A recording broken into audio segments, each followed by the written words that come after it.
अस्सलाम वालेकुम, this is Geo politics with Aneela Shahzad. US और चाइना के दरमियान ताल्लुकात बेहतरी की तरफ आ रहे हैं और जब से बाइडेन एडमिनिस्ट्रेशन आई है, मैं पहले भी आपको बताती रही हूँ डिफरेंट पॉडकास्ट में कि यूएस की तरफ से जो है बहुत सारे वफूद जो है वो आते रहे हैं चाइना के अंदर, और एक तरह से बैक डोर डिप्लोमेसी का सिलसिला जारी रहा है और कोशिश होती रही है कि किस तरह से जो है दोनों ममालिक के बीच में जो दरारें आ गई हैं उनको कम किया जाए। देखते हैं इस सिलसिले में क्या क्या चीज़ें हो रही हैं। एक तो बाओ forum for Asia annual conference 2024 China में मुनक़िद हुई है, जिस फोरम के अंदर जो है वो बहुत सारे यूएस के जो बड़े बड़े बिजनेसमैन हैं, बिजनेस लीडर्स हैं, टाइकून्स हैं, वो सब के सब आए हुए थे और उनके साथ जी जिनपिंग की भी मुलाकात हुई है। कॉन्फ्रेंस में जी जिनपिंग ने यूएस के सीईओज़ की जो बहुत बड़ी तादाद वहाँ आई हुई थी, उनसे ये बात कही है कि bilateral relations can have a brighter future. तो उसने ये कहा है कि जो रिलेशनशिप्स हैं, the relationship can not go back to the old days but it can embrace a brighter future. यानी कहने का मकसद कि जब आज से 2 दिहाइयों पहले यूएस और चाइना के बीच में नया नया रिलेशनशिप कायम हुआ था और यूएस ने अपनी तमाम इंडस्ट्रीज़ जो हैं वो चाइना में शिफ्ट करनी शुरू कर दी और इन दोनों ने मिलकर बहुत ज़्यादा ट्रेड की और बहुत मतलब चाइना की भी ग्रोथ हुई और यूएस को भी इसका बेपना फ़ायदा पहुंचा। वो रिलेशनशिप जो है उसका टाइम अब ख़त्म हो गया, जी जिनपिंग कह रहा है, बिकॉज वो ऐसा दौर था जिसमें चाइना जो है वो ग्रोथ की पहली सीढ़ी पे चढ़ रहा था और चाइना इस बात के लिए रेडी था कि यूएस की जितनी भी शराइत हैं, जैसे भी वो चाहता है वैसे उन्हीं शराइत पर उनके साथ बिजनेस किया जाए। लेकिन अब जी जिनपिंग कह रहा है कि वो दौर ख़त्म हो गया है, अब हमारी अपनी प्रायोरिटीज़ हैं, हमारी अपनी एक स्ट्रेंथ है, हम खुद एक ग्लोबल इकोनॉमिक पावर बन चुके हैं, तो लिहाजा उन टर्म्स और कंडीशंस के ऊपर तो बिजनेसेस नहीं हो सकते। लेकिन अगर हम मिलकर बायलैटरल अपनी रिलेशनशिप को बेहतर करें तो ब्राइटर फ्यूचर को हम एम्ब्रेस कर सकते हैं। यूएस चाइना बिजनेस काउंसिल पूरी की पूरी उनके मंदूबीन यहाँ आए हुए थे और इस बिजनेस काउंसिल में बहुत सारे बड़ी बड़ी जो यूएस की कंपनीज हैं वो इसके अंदर आई हुई थी। For instance Blackstone, Qualcomm, FedEx, बहुत सारी जो बड़े बड़े नाम हैं वो तमाम यहाँ पर आए हुए थे और इन्होंने आकर ये कॉन्फ्रेंस अटेंड की। मैं आपको बता दूँ, China faces fork in the road, IMF chief says, urging Beijing to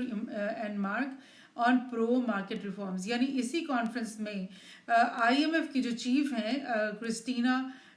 Georgieva इनका नाम है, ये भी इस कॉन्फ्रेंस में आई हुई थी और इससे पहले भी IMF के, वर्ल्ड बैंक के जो मंदूबीन हैं यहाँ आते रहे हैं और बड़ी अच्छी बातें करके जाते रहे चाइना के साथ। बहरहाल इस कॉन्फ्रेंस में क्रिस्टीना ने ये कहा है कि China faces fork in the road, यानी ऐसी सड़क पे वो आ गया जहाँ पर आगे दो राह है, फॉर्क है, अब उसको एक दोनों में से एक रास्ता चूज करना है। और उसने कहा कि whether to stick to policies that have worked in the past or to update its policies for a new era of high quality growth। यानी जॉर्जीवा ये कह रही हैं कि पुरानी पॉलिसीज़ पे रहोगे तो फिर क्या होगा कि पुराने तरीके से काम होगा, लेकिन अब एक नया दौर आ रहा है जिसमें हाई क्वालिटी ग्रोथ की गुंजाइश है। यानी मज़ीद जितनी टेक्नोलॉजी इस वक्त बढ़ चुकी है दुनिया में, जितनी एडवांस हो चुकी है, उसके मुकाबले में मज़ीद बहुत बड़े बड़े जंप्स अभी आगे आगे लगने हैं। और तो क्रिस्टीना कह रही है कि अब अगर हम अपने रास्ते जो है वो बेहतर कर दें, अपने एक दूसरे के मामलात ठीक कर दें, तो हम दोनों पार्टीज़ जो हैं वो हाई क्वालिटी ग्रोथ की तरफ अपनी इकोनॉमीज़ को लेकर जा सकती हैं और ज़ाहिर उसका फ़ायदा सिर्फ इन दोनों को नहीं बल्कि पूरी दुनिया के लोगों को पहुंचेगा। ये चीज़ अभी चल रही। क्रिस्टीना ने भी ये कॉन्फ्रेंस गोया के अटेंड की है। ये कॉन्फ्रेंस तो हो गई, लेकिन अब उसके कुछ दिनों के बाद यानी 2 अप्रैल, आज से 2 दिन पहले की मैं आपसे खबर शेयर कर रही हूँ कि China US ties beginning to stabilise despite negative factors, Xi tells Biden. Xi ने टेलीफोन कॉल की है बाइडन को, टेलीफोनिक कॉन्वर्जेशन हुई है इनके बीच में, और इन्होंने दोनों ये जो बात की है तो जी ने ये कहा है कि दोनों के बीच में जो ताल्लुकात हैं वो बेहतर हो रहे हैं, स्टेबलाइज हो रहे हैं। सो ये बहुत खुश आइंद बात है पूरी ह्यूमैनिटी के लिए कि जो दोनों बड़े बड़े ग्लोबल पावर्स हैं, दो कैंप्स हैं जिनके साथ बहुत सारे ममालिक जो हैं दोनों कैंप्स के साथ अलाइंड हैं, अगर इनके बीच में ये जो प्रॉब्लम शुरू हो रखी थी, ट्रेड वॉर हुई, उसके बाद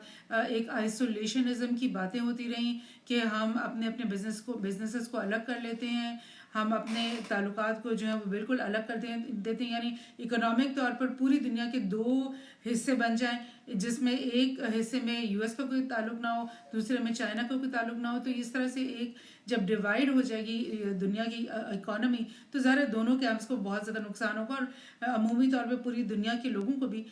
वो तमाम समारात नहीं मिलेंगे जो टेक्नोलॉजी की वजह से होते हैं। तो उस चीज़ को ब्रिज किया गया है और दोनों ममालिक आहिस्ता आहिस्ता करीब आए हैं, और स्पेशली इस बाओ कॉन्फ्रेंस से ये पता चलता है कि बहुत सारा जो गैप्स हैं उनको ब्रिज किया गया है, और ये जो नेगेटिव फैक्टर्स हैं अभी भी बहुत सारे मामलात में, लेकिन हम करीब आ रहे हैं, ये जी ने फ़ोन करके बाइडन से कहा है। बहरहाल ये भी मैं आपको रिमाइंड करवाती रहूँ कर दूँ कि चाइना की इस वक्त जो है ग्लोबल इकोनॉमी के अंदर सबसे स्ट्रॉन्गेस्ट पोजीशन है। जितनी भी इकोनॉमिक रिसेशन आई रही है, आप समझ लें कि 2008 से इकोनॉमिक जो रिसेशन आया है उसके बावजूद तमाम दुनिया की जो इकोनॉमीज हैं उनकी ग्रोथ जो है वो 0, 1, 2% पे रही है। ज़्यादातर इकोनॉमीज ज़ीरो के करीब रही हैं, लेकिन इस सब मुश्किल के बावजूद चाइना ने जो लास्ट ईयर 2023 में उनकी इकोनॉमी 5% ग्रोथ पे रही है, जो कि एक बहुत बड़ा अचीवमेंट है। और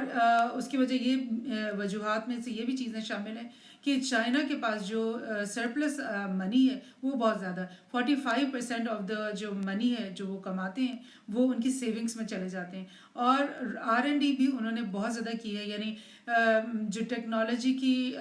जो रिसर्च और डेवलपमेंट के शोबे हैं जो जिनको हमेशा US, जर्मनी और इस तरह के ममालिक जो हैं वेस्टर्न वो लीड करते थे, उसमें अब चाइना जो है वो आहिस्ता आहिस्ता खुद कफील होता जा रहा है, और वो तमाम रिसर्च एंड डेवलपमेंट खुद ही करता है, जिसकी वजह से वो अपनी तमाम चीज़ों को अपग्रेड करना, आगे लेके चलना, एडवांसमेंट ये वो खुद अब करने के काबिल है। और उसकी अपनी जो लोकल मार्केट है वो यानी चाइना के अंदर की वो दुनिया की सबसे बड़ी मार्केट है, क्योंकि मतलब अपने ही बायर्स, अपने ही कंज्यूमर्स उनके जो है वो बहुत ज़्यादा है, जिसकी वजह से वो इस इकोनॉमी की जो रिसेशन है उसमें से निकलने के काबिल हुए हैं। बहरहाल नेक्स्ट 20 ईयर्स जो हैं वो क्या सामने लेकर आ रहे हैं, क्लीन एनर्जी की तरफ दुनिया जा रही है, इलेक्ट्रिक व्हीकल्स की तरफ दुनिया जा रही है, 5G, 5.5G और इवन 6G टेक्नोलॉजी की तरफ दुनिया जा रही है। और अगर इन टेक्नोलॉजीज़ को आगे लेकर चलना है और दुनिया में इनको आम करना है तो उसके लिए ट्रेड वॉर अच्छी नहीं है, बल्कि दोनों बिग जो कैंप्स हैं उनके दरमियान एक बायलैटरलिज्म, एक कुर्बत है वो बहुत बेहतर है। So this is the thing, AI का ज़माना सामने आ रहा है, और AI में US की तरफ से भी बहुत ज़्यादा रिसर्च हो चुकी है और चाइना की तरफ से भी बहुत रिसर्च हो चुकी है, और ये एक बहुत बड़ा फील्ड है जिसमें इन दोनों ने अब आगे चल के कम्पीट करना है। और सेमीकंडक्टर्स की जहाँ तक बात है जिसके ऊपर ट्रेड वॉर शुरू हुई थी, उसमें भी पता चल रहा है कि चाइना खुद बहुत ज़्यादा रिसर्च करके और डेवलपमेंट करके काफ़ी ज़्यादा खुद कफील हो गया। सो दोनों कैंप्स को अब लड़ने की अब कोई किसी खास बात पे ज़रूरत नहीं है, बल्कि दोनों के लिए बेहतर होगा कि वो एक दूसरे के करीब आएँ। सो देखते हैं कि आगे आने वाले दिनों में इस सिलसिले में क्या होता है। Thank you.